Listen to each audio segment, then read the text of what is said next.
नमस्कार, मैं हूं ब्रिज द्विवेदी। एग्रीमीटर में आप सभी का स्वागत है। आज के एग्रीमीटर में हम जीरा और धनिया के बाजार पर विस्तार से चर्चा करेंगे। जीरा और धनिया पर बातचीत करने के लिए हमारे साथ जुड़ रहे कुंवर ग्रुप के डायरेक्टर और head of research Ravi Devra ji. Sir नमस्कार, स्वागत है आपका द बोनस में। नमस्कार सर। सर आज के शो में हम लोग जीरा और धनिया पर बातचीत करेंगे। जीरे से शुरुआत करते हैं। सबसे पहले आंकड़ों पर नजर डाल लेते हैं। देखिए सर, अप्रैल के दौरान अगर देखा जाए तो जीरे का एक्सपोर्ट में देखा जाए 16% से ज्यादा की गिरावट देखने को मिली है। सर आगे जीरे की एक्सपोर्ट डिमांड कैसी रहने की संभावना है, आपका व्यू क्या है? जब से ये डिमांड कमजोर रही उसका बेसिक एक रीजन थोड़ा जियोपॉलिटिकल कंसर्न्स भी था, और लगातार हमने पहले बात की थी कि जब तक ये वॉर खत्म नहीं होता, स्टेट ऑफ हॉर्मस ओपन नहीं होता, थोड़ा स्पाइसेस पैक में ये मेजर कंसर्न्स रहेगा। और बेसिक मुझे लग रहा है कि यहाँ पे गल्फ में हमारा स्पाइसेस एक्सपोर्ट काफी अच्छा है। एंड थोड़ा बहुत मीन्स के फ्रेट एंड मीन्स के इंश्योरेंस कॉस्ट बढ़ने की एक फियर भी थी, साथ में एक्सपोर्ट एक्टिविटीज में थोड़ा कॉन्फिडेंस कम था।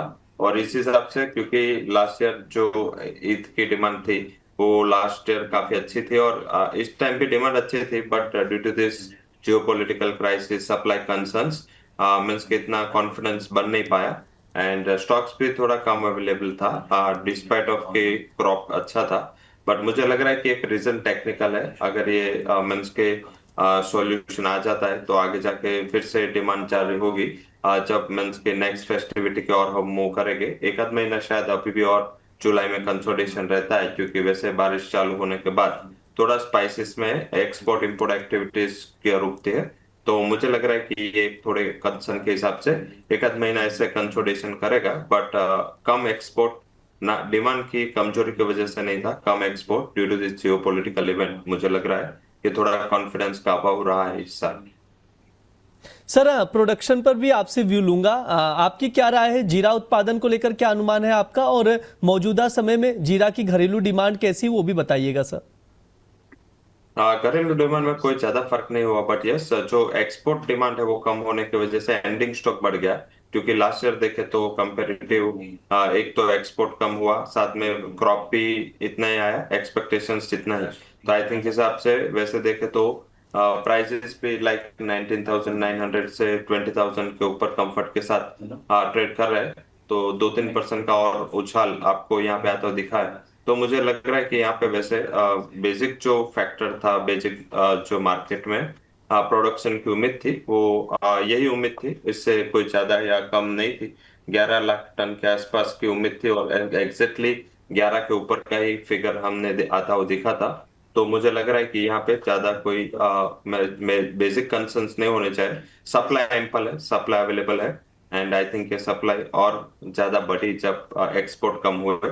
तो मुझे लग रहा है कि बस अभी ज्यादा जो गल्फ की ओर से जैसे ये स्ट्रेट ओपन हुआ है, गल्फ की ओर से कितने क्वांटम से फिर से डिमांड रिज्यूम होते हैं, इसके ऊपर फंडामेंटल निर्भर रहेगा। अदरवाइज मुझे लग रहा है कि एटलीस्ट जीरा में हायर लेवल से थोड़ा सेलिंग प्रेशर यही उम्मीद से बना रहेगा।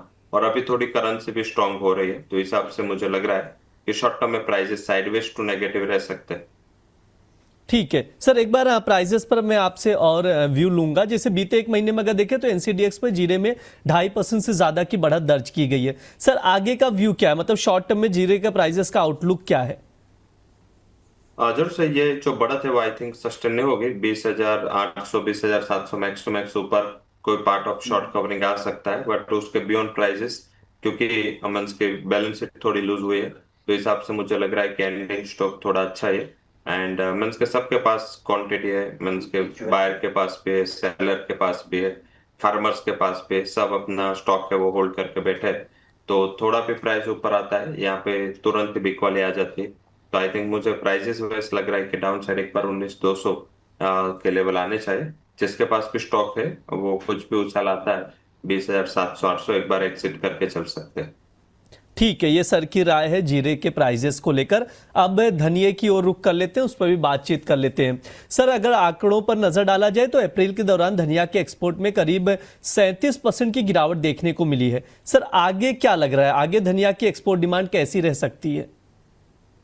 जैसे यहाँ तो देखिए उत्पादन पे अच्छा था लाइक के लास्ट ईयर के कंपैरिजन में, बट एक्सपोर्ट काफी कम हुआ। बेसिकली ये थोड़ा एक्सपेंसिव थे अक्रॉस द ग्लोब देखे तो यहाँ के प्राइसेस है वैसे एक्सपेंसिव थे, और रुपी वीकनेस की वजह से जो इम्पोर्टर है वो इंडियन धनिया को फुली अवॉइड कर रहे थे। और जो गल्फ का रीजन मैंने जीरा के लिए बताया, वो सेम रीजन यहाँ भी था।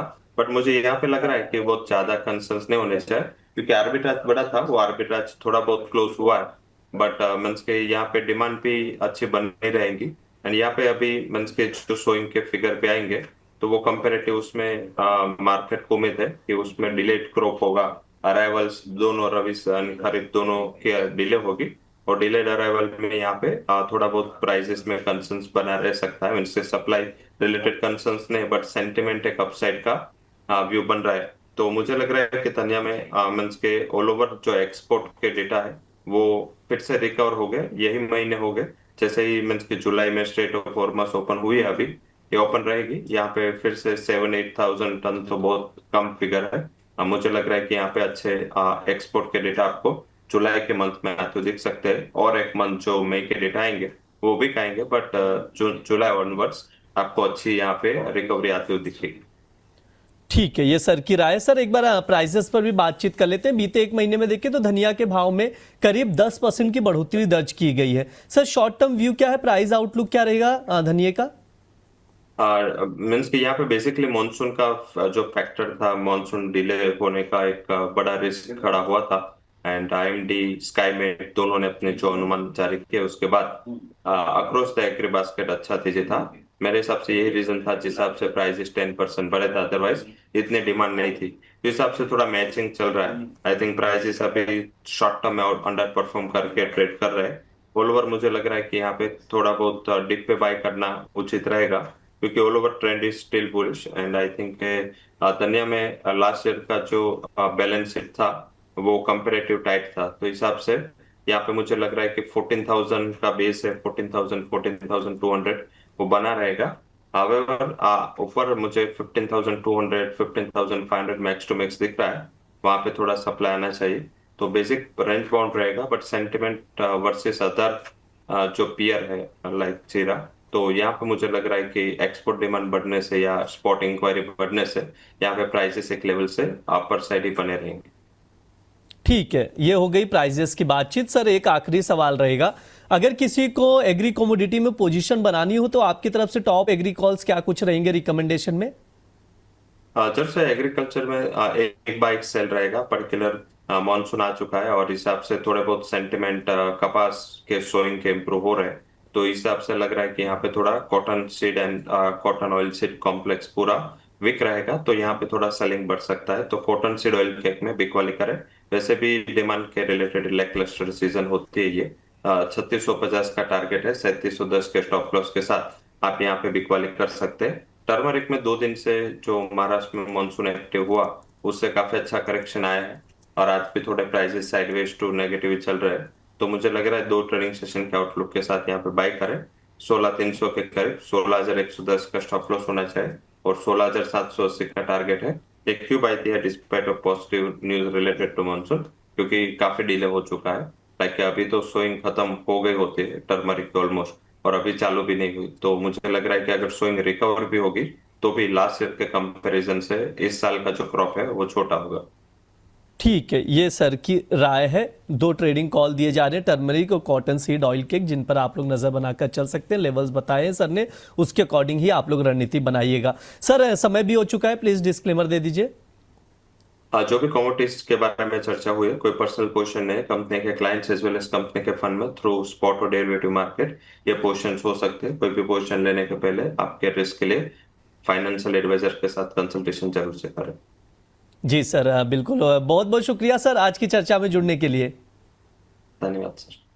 ये हमारा एग्री मीटर शो है। इस दौरान तमाम एग्री कमोडिटीज पर हम लोग विस्तार से बातचीत करते हैं। इस बार जीरा और धनिया पर हमने चर्चा की, उसके मार्केट को समझा, प्राइस आउटलुक को समझने की कोशिश की गई, कुछ टॉपिक्स भी बताई गई हैं जिन पर आप लोग नजर बनाकर चल सकते हैं। फिलहाल के लिए शो में इतना ही। आप लोग बने रहिए द बोनस के साथ। धन्यवाद।